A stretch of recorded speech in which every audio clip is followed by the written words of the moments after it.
வாங்க, இன்னைக்கு நாம ஒரு முக்கியமான விஷயத்த அலச போறோம். அதுதான் ஆற்றல் மாற்றத்துல நடக்கிற ஒரு விசித்திரமான முரண்பாடு. இந்த கேள்விக்குள்ள தான் நம்மளோட இன்னிக்கு முழு அலசலும் இருக்க போகுது. ஏன் தெரியுமா? ஏன்னா இதுதான் இப்போ உலக அளவுல நிஜமாவே நடந்துகிட்டு இருக்கு. அதாவது ஒரு பக்கம் பாத்தீங்கன்னா பல வருஷங்களா நாம கொஞ்சம் கொஞ்சமா ஆனா ரொம்ப உறுதியா தூய்மையான ஆற்றலை நோக்கி போயிட்டு இருக்கோம். ஆனா இன்னொரு பக்கம் திடீர்னு ஒரு புவிசார் அரசியல் நெருக்கடி வந்து புதைப்படிவ எரிபொருளோட விநியோகத்துல ஒரு மிகப்பெரிய அதிர்ச்சியை உண்டு பண்ணிருக்கு. சர்வதேச எரிசக்தி அமைப்போட தலைவரே இந்த நெருக்கடியோட தீவிரத்தை ரொம்ப தெளிவா சொல்லிட்டாரு. இந்த ரெண்டு பெரிய சக்திகளும் மோதும்போது என்ன நடக்குதுங்கிறது தான் இங்க சுவாரஸ்யமே. அது ரொம்ப சிக்கலான ஒரு விஷயமும் கூட. சோ இங்க தான் நாம ஒரு முக்கியமான விஷயத்த புரிஞ்சுக்கணும். இது ஒரு நேர்கோட்ல போற கதை கிடையாது. இது ஒரு பெரிய முரண்பாடு. அதாவது நாம முன்னாடியும் போறோம், அதே சமயம் பின்னாடியும் போறோம். சரி, முதல்ல இந்த நெருக்கடியால ஏற்பட்ட மிகப்பெரிய பாதிப்புகள்ல ஒன்ன பார்க்கலாம். அதுதான் பாலம் எரிபொருள் அப்படிங்கிற ஒரு ஐடியா.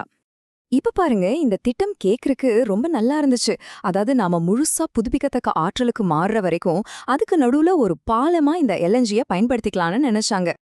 ஆனா என்ன ஆச்சு? இந்த நெருக்கடி வந்ததும் அந்த பாலம்ங்கிற ஐடியாவே ஆட்டங்கண்டுடுச்சு.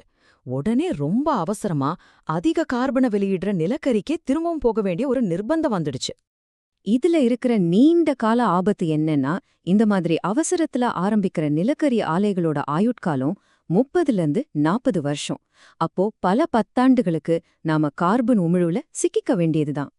சரிமாங்க, இப்ப இந்த முரண்பாட்டோட அடுத்த பக்கத்தை பார்க்கலாம். இதே நெருக்கடி எப்படி தூய்மையான ஆற்றலோட வளர்ச்சியை வேகப்படுத்துதுன்னு தெரிஞ்சுக்கிறது ரொம்பவே சுவாரஸ்யமா இருக்கும். பெட்ரோல் வெல தாறுமாறா ஏறினதால மக்கள் வேக வேகமா எலக்ட்ரிக் வாகனங்களுக்கு மாற ஆரம்பிச்சிட்டாங்க. இது ஒரு பெரிய உந்து சக்தியா அமைஞ்சிருக்கு. இது வெறும் பெரிய நாடுகள்ல மட்டும் நடக்கல. எம்பர் நிறுவனத்தோட டேட்டாவை பாருங்க. வளர்ந்து வர்ற நாடுகள் பல ஈவி பயன்பாட்டுல எல்லாரையும் ஆச்சரியப்படுத்துற வகையில முன்னாடி போயிட்டு இருக்காங்க. அதே மாதிரி சோலார் பயன்பாடும் பயங்கரமா அதிகரிக்குது. ஏன்னா அது ரொம்ப சிம்பிள். ஒரு தடவை பேனலுக்கு செலவு பண்ணா போதும், வருஷ கணக்குல சூரியன்ல இருந்து இலவசமா மின்சாரம் கிடைச்சிட்டே இருக்கும்.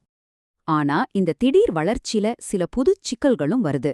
இதனால நாம சில பழைய தொழில்நுட்பங்கள பத்தி மறுபடியும் யோசிக்க வேண்டிய நிலைக்கு தள்ளப்பட்டிருக்கோம். இந்த நெருக்கடியால அணுசக்தி மேல இருந்த பார்வை மொத்தமா மாறிடுச்சு. ஒரு காலத்துல ஆபத்தான தொழில்நுட்பமா பார்த்த அணுசக்திய இப்போ ஒரு நிலையான உள்நாட்டு எரிசக்தி ஆதாரமா பார்க்க ஆரம்பிச்சிருக்காங்க. சோலார் வளர்ச்சியிலயும் சில சிக்கல்கள் இருக்கு. ஒரு பக்கம் பேனல் தயாரிக்க தேவையான பொருட்களோட விலை ஏறுது. இன்னொரு பக்கம் வசதி இருக்கிறவங்களுக்கு மட்டும் சோலார் கிடைக்குது. ஏழைகள் இன்னும் நெருக்கடியில தான் இருக்காங்க. நாம தூய்மையான ஆற்றல் சப்ளை செயின் பத்தி பேசும்போது சீனாவை பத்தி பேசாம இருக்கவே முடியாது. ஏன்னா அவங்க தான் இதுல மிகப்பெரிய பிளேயர். சீனாவை பாத்தீங்கன்னா அது முரண்பாடுகளோட மொத்த உருவம்.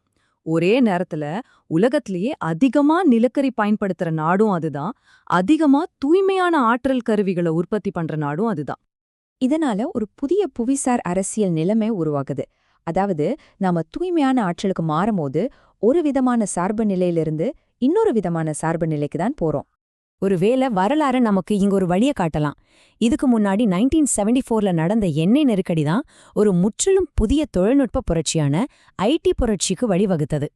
இந்த ஒரு மேற்கோள் போதும் இந்த குழப்பமான மாற்றத்துக்கு பின்னாடி இருக்கிற மனிதர்களோட பதட்டத்தையும் அரசியல் தலைவர்களோட அவசரத்தையும் புரிஞ்சுக்கிறதுக்கு. அப்போ கடைசியா நம்ம மனசுல எழற கேள்வி இதுதான். இந்த வரலாற்று சிறப்புமிக்க நெருக்கடி இவ்ளோ பாதிப்புகளுக்கு நடுவுல உண்மையிலே நம்ம பசுமையாற்றல் பயணத்துக்கு தேவைப்பட்ட ஒரு வலிமிகுந்த உந்து சக்தியா இருக்குமோ? யோசிச்சு பாருங்க.